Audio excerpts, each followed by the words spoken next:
문제를 남겨주시면 답은 저희가 찾겠습니다. 네, 오늘은 새로운 인물이 한 분 계신데 간단하게 자기소개 한번 해주시죠. 네, 안녕하세요. 저는 노무사로 활동하고 있는 유병원이라고 합니다. 반갑습니다. 많이 질문을 하는 노무관계에 대해서 정리를 해서 좀 안내를 드리려고 해요. 어디까지 준비해야 되고 어디까지 적용을 해야 되고 이런 것들이 좀 기준들이 좀 다르더라고요. 네. 사업장의 규모별로, 즉 종업원의 수에 따라서 적용 여부가 좀 달라진다, 이렇게 좀 알고 있는데 한번 정리를 좀 해주시죠. 기본적으로 근로기준법은 5인 이상이냐 미만이냐에 따라서 뭐 적용 범위가 많이 달라지고요. 5인 이상의 경우에 대부분의 근로기준법이나 관련 노동법령의 이제 조항들이 다 적용이 된다라고 보시면 될 것 같습니다. 대표적으로는 주 52시간제라고 알고 계시는 그 근로시간의 1주 동안의 근로시간 제한, 이런 것들이 적용이 되고요. 반면에 5인 미만에는 주 52시간제가 적용이 되지를 않죠.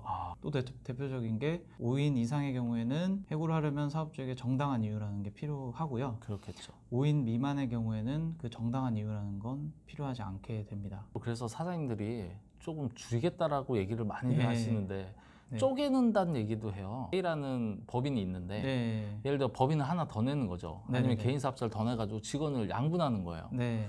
근데 사실 이거 가능한 건가요? 근로자 수를 판단하는 기준이 실제로 같은 사업장인지 여부로 판단을 해요. 뭐 예를 들어 사업장은 한 곳인데 꼭 하는 일도 똑같은데 사업자만 두 개로 나눴다 그래서 5인 미만이 안 되는 게 아니라는 거죠. 그렇겠죠. 합쳐서 봐야 되는 거고요. 그러겠네요. 이 영상 보시는 분들 허투루 쪼개셨다가 나중에 대통 당하지 마시고. 네. 5인 이상 적용되는 또 대표적인 게 연차 휴가가 될 거고요. 네. 5인 미만의 경우에는 적용되지 않는다. 네. 그리고 요즘에 좀 이슈가 되고 있는 코로나 때문에 네.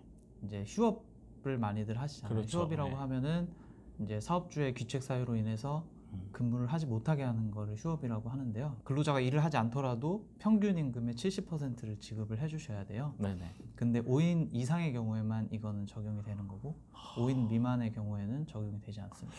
사실 이 영상을 보시는 근로자 입장에서 5인 미만 사업장에 다니는 분들은 네. 상당히 좀 열악한 환경에서 근무를 하고 있다는 생각이 많이 드네요. 네, 그렇죠. 노동법의 적용을 받지 못하는 게 굉장히 많다고 보시면 될 것 같습니다. 뭐 걱정하지 마십시오. 노무사님께서 이제 뭐 5인 미만 사업장이더라도 근로자분들께서 필요한 부분들은 앞으로 영상에서 이제 도움을 주실 거니까. 네. 맞죠? 네, 맞습니다.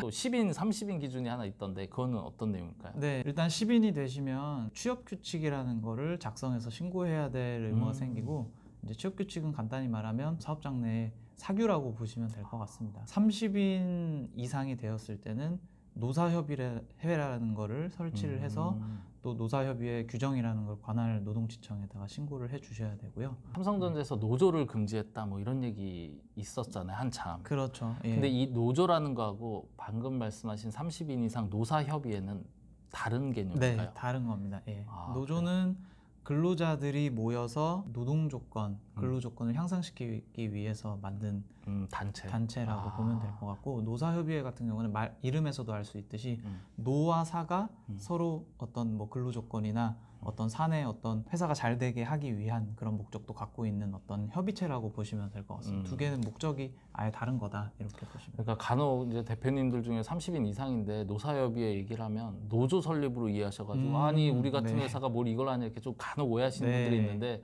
전혀 그런 개념 아니시니까. 네, 맞습니다. 노조는 2명 이상만 있으면 가입을 할 수 있습니다. 알겠습니다. 중소기업 입장에서 보면 준비해야 되는 서류들에 대해서 하나하나 저희가 이제 앞으로 영상에서 찍어 가긴 할 텐데 네. 이 정도 서류는 준비해야 되는 법정 구비 서류. 5인 이상이건 미만이건 다 준비해야 되는 서류들이 이제 뭐 대부분이고요. 근로계약서는 구비도 해야 되고 작성도 해야 되고 근로자한테 교부도 해주셔야 됩니다. 근로계약서 외에는 임금대장 작성해야 될 의무가 있고요. 근로자 명부라고 이제 보통 회사에서 인사기록 카드라는 걸로 네네. 개인적인 사항이라든지 승급이나 승진, 뭐 징계를 받은 이력들, 그런 것들이 포함되어 있는 내용이라고 보면 될 것 같고, 그런 것들도 사용자에게 보존해 가지고 있을 의무가 있고요. 여러 가지 법정 구비 서류가 있으니까 그거를 만약에 작성을 하지 않거나 혹은 뭐 몇 년 동안 보존해야 되는 그런 의무를 만약에 준수하지 않았을 경우에는 벌금이나 과태료의 페널티가 있을 수 있으니까 이 부분은 유념을 해주셔야 될 것 같습니다. 뭐 형사처벌 어쩌고 해서 상당히 무섭더라고요. 근로기준법상에 있는 규정들을 어겼을 때 형사처벌되는 조항들도 있고 과태료 조항들도 있어요. 네, 대표적으로 형사처벌되는 건 어떤 게 있나요? 그거부터 좀 준비를 해야 될 것 같아서. 네네. 네. 근로계약서 미작성이나 미규부의 경우에는 형사처벌이 될 수 있는데 그 내용은 한 500만 원 정도의 벌금이라고 보시면 될 것 같고요. 하나 좀 유의를 해주셔야 되는 게 예를 들어 업무상 부상을 당하셨을 때 그 기간 동안에는 절대 해고 금지 기간이라고 해서 해고가 절대적으로 금지되는 기간인데도 불구하고 사용자가 그 기간에 근로자를 해고했을 때는 벌금의 수위가 굉장히 높아지고 징역까지 살 수 있는 그런 정도의 조항이라고 볼 수 있고요. 만약에 뭐 그러면 안 되겠지만 이제 산업재해로 인해서 더 이상 근로를 사실상 할 수 없는 상황이 됐을 때도 네네. 아까 말씀하신 대로 그런 고용을 유지해야 된다는 건가요? 산업재해로 요양을 한 기간이랑 그 이후에 30일 동안은 절대 해고 금지 기간이라고 해서 이제 해고를 하지 못하는 거고요. 그 이후에는 해고가 가능하다. 그 직원들이 퇴사를 했을 때 문제가 되는 건 사실 금전적인 부분이잖아요. 내가 뭘 못 그렇죠. 받았다, 뭐 네. 이런 얘기들을 많이 하시는데 그 중에 하나가 연차랑 관련된 부분이 많아요. 네. 근데 혹시 연차 관리 대장은 법정 구비 서류가 아닌가요? 법률 관계를 확실하게 하기 위해서 구비를 해두시면 좋은 서류인데 어쨌든 법적으로 반드시 구비해야 된다 이런 서류는 아닙니다.